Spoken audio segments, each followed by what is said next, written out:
What are your thoughts about, like, for example, what Mika is saying? Take your kids to a proper academy in Ghana, and they will be doing significantly better than if you put them to a public school in America.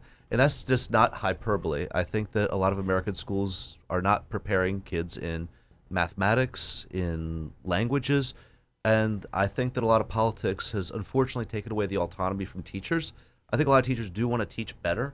I think that they have to teach tests right now in America, and I don't think that they have the ability to push their students the way that they would like to and the way that they are able to in West Africa, and apparently Kenya. I mean, our guys are apparently doing some amazing things out there. But yeah, not to plug my thing too much, but just outside of our development, we have one of the best girls' schools in basically all of Africa, and I would say one of the best girls' schools in the entire world, where girls are being educated in mathematics. They are speaking 3 to 4 languages upon graduation. Okay, yes. Okay, that's interesting. Is that an academy in Ghana? Yes. Okay. Yes. Wow. Wesley Girls High School.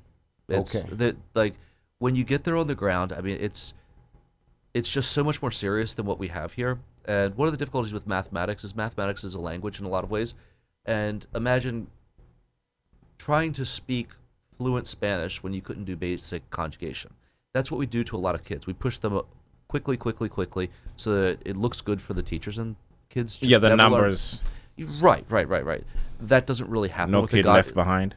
Well, I'd say the difference between Ghana and here is that the kids are scared to be left behind, because that teacher's coming down with the fury of God on them if they don't study, if they don't prepare. You mean the cane?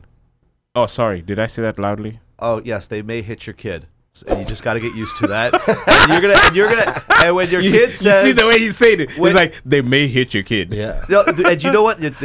Your kid's gonna come home and they're gonna say, my teacher hit me on the hand, and it's okay, good.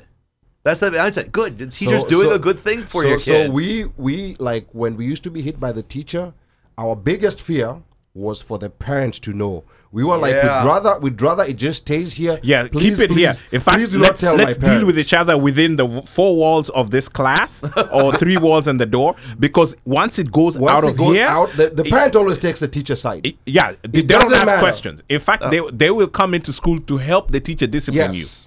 The parents were sometimes low-key happy when they had that the teacher disciplined you. So it's a very different culture, and I guess those are part of the things that you'll be helping people to adjust to. And that's the thing. I don't want someone to come in and say, "Oh my gosh, my child had such and such an experience." Well, think about this: they weren't exposed to drugs, they weren't exposed to violence. Anything that they may have been disciplined, or someone they saw or knew may have been disciplined, but that was for their benefit. It was because they want the kid to be successful. Spare the rod and spoil the child. Exactly. And frankly, where would you rather have your kid? Would you want your kid in a place where there's drugs, where there's violence, where there's pressure to engage in certain activities at a younger age than you should? Or would you rather be in a place where the teachers have the authority to enforce the type of morals and the type of education that you as a parent would want? Wow. Okay, you heard that. I agree with our commenter. I think he's spitting too much truth. Somebody might be looking for him outside the studio. So Trish, the teachers' unions now. Trish, the teacher said exactly. You study trends and figure out where your strengths are, and you focus on those areas. The rest are bonuses. And then Trish says, corporal punishment is a big no-no.